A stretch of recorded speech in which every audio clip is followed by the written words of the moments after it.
Inilah kisah Kenshin dan Kaori, seorang pemuda kaya yang menyamar kerja sebagai cleaning service.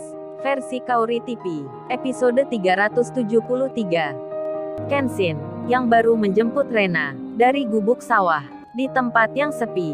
Kedatangan Kenshin pun membuat si Rena itu terkejut sekali. Rena pun tak menyangka Kenshin bisa ke sini, ke tempatnya ini. Apalagi Kenshin memberikan hadiah yang spesial untuknya, begitu mewah sekali. Jadinya, kesedihannya di waktu itu jadi hilang seketika. Si Rena pun kini pulang bersama Kenshin. Ia dibonceng pamannya, sedang Kenshin sendiri, ia naik ojek. Lalu saat perjalanan pulang, si Rena memegang kalung dari pemberian Kenshin. Ia nampak senang sekali. Dirinya merasa suka. Kenshin jadi lupa, tak berpesan sebelumnya, agar pemberiannya itu jangan diceritakan ke siapa-siapa. Si Rena yang bahagia, ia takkan mengira kalau saat ini di rumahnya ada Kaori yang menunggu, serta Iwan dan Ririn yang turut menjenguknya. Tak lama berselang, sampailah Kenshin ke tempat rumahnya Rena. Si Rena pun saat turun dari motornya, ia melihat mobil 2 yang berhenti di depan rumahnya. Ketika masuk ke dalam, terkejutlah dirinya, ada tamu yang dikenalnya. Si Rena melihat Kaori. Kaori pun sama, melihat Rena pula. Kaori lalu menyapanya, ia langsung memeluknya. Mereka pun kemudian saling berpelukan, saling cipika-cipiki. Hal yang biasa dilakukan antar wanita, apalagi seorang teman. Kaori pun bicara, "Maaf ya Mbak Rena, aku baru bisa datang ke sini menjenguk Mbak Rena ini." Si Rena pun menjawabnya, "Nggak apa Mbak Kaori, Mbak Kaori kesini saja. Aku senang sekali." Ririn pun demikian, memeluk Rena pula, mengucapkan hal yang sama, ucapan berbela-sungkawa. Setelah itu, Iwan ganti bersalaman, sambil Iwan bilang, menyatakan penyesalan, tak bisa mengantar ayahnya di waktu kemarin. Dan Rena pun mengerti, ia berucap terima kasih. Setelah hal itu, duduklah masing-masing orang. Iwan di sebelah Ririn, Kenshin bersama Kaori, Rena dan ibunya ada di depan mereka. Mereka saling bicara, saling bertanya. Di saat itu si Rena, tanpa sadar, ia selalu memegang kalungnya. Hingga Kenshin melihatnya, rasa khawatir pun mulai datang di benaknya, karena kalung itu dibuat di London, berasal dari luar negeri, yang tak ada di sini.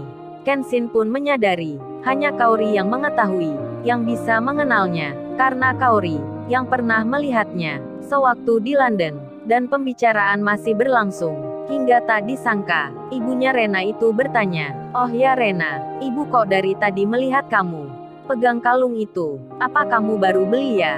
Sewaktu di pasar tadi, si Rena pun terkejut. Ia kini menyadari akan hal yang dilakukannya. Semenjak pembicaraan ini, Kenshin pun cemasnya meninggi. Ia merasakan tak enak hati, takut-takut sendiri. Keringatnya sudah mulai mengalir. Kenshin khawatir si Rena ini akan menjawabnya jujur, mengatakan hal yang sebenarnya. Dan si Rena lalu bilang, menjawab tanya ibunya, "Oh ini Rena nggak beli di pasar Bu.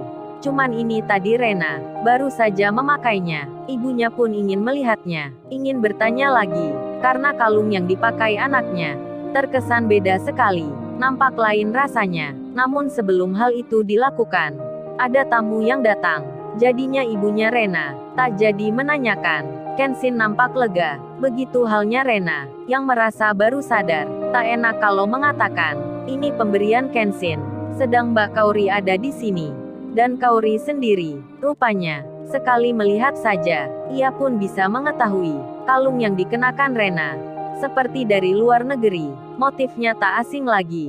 Kaori pun mengenali, itu perhiasan mahal yang sempat dilihatnya sewaktu di kota London. Kaori pun bertanya, kok bisa Mbak Rena ini mempunyai hal itu? Padahal Mbak Rena sendiri selama ini sedang sibuk dengan kerjanya, mengurus restoran rotinya. Mbak Rena pun tak pernah pula pergi ke luar negeri.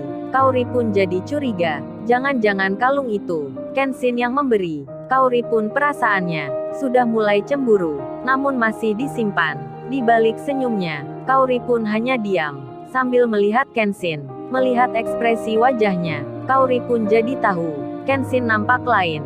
Dan pembicaraan itu kini telah selesai. Lalu Iwan bilang, oh ya bro, kalau gitu kita jalan-jalan. Melihat pemandangan sawah. Meski gua dari desa, pingin juga melihat keadaan di sini. Iwan ada maksudnya, bicara seperti itu. Ia ingin keluar, bersama Ririn. Jalan-jalan berdua, dan Kenshin pun menjawabnya. Baik Wan, itu ide bagus. Kan kita jarang ke sini. Baiknya kita lakukan saja. Rupanya, Kenshin juga ingin mengalihkan perhatian, agar ibunya Rena itu, saat bertanya nanti, tentang kalung tersebut, Kaori sudah tak di sini. Kenshin bermaksud pula, mengajak Kaori keluar, dan si Rena sendiri, ia pun tetap di rumah. Dirinya akan memasak, menyiapkan makanan.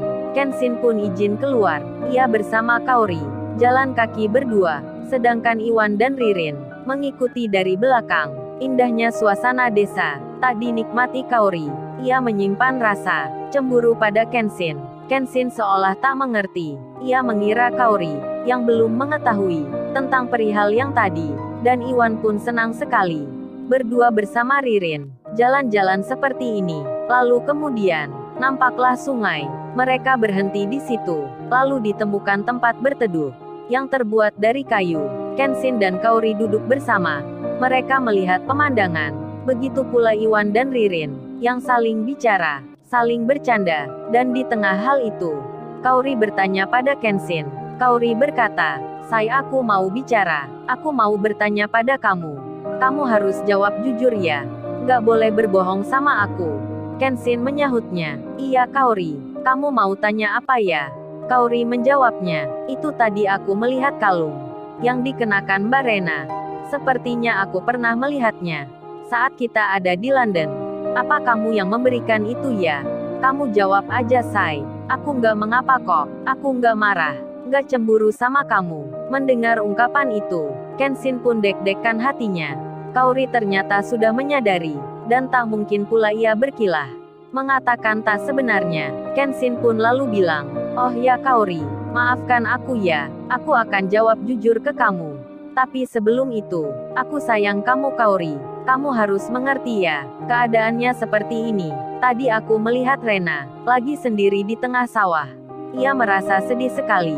Aku ingin menghiburnya, dan kalung itu, memang aku yang memberi. Aku membelinya, semenjak kita di London. Aku sengaja Kaori, memberikan itu, hadiah untuk Rena, saat ulang tahunnya nanti.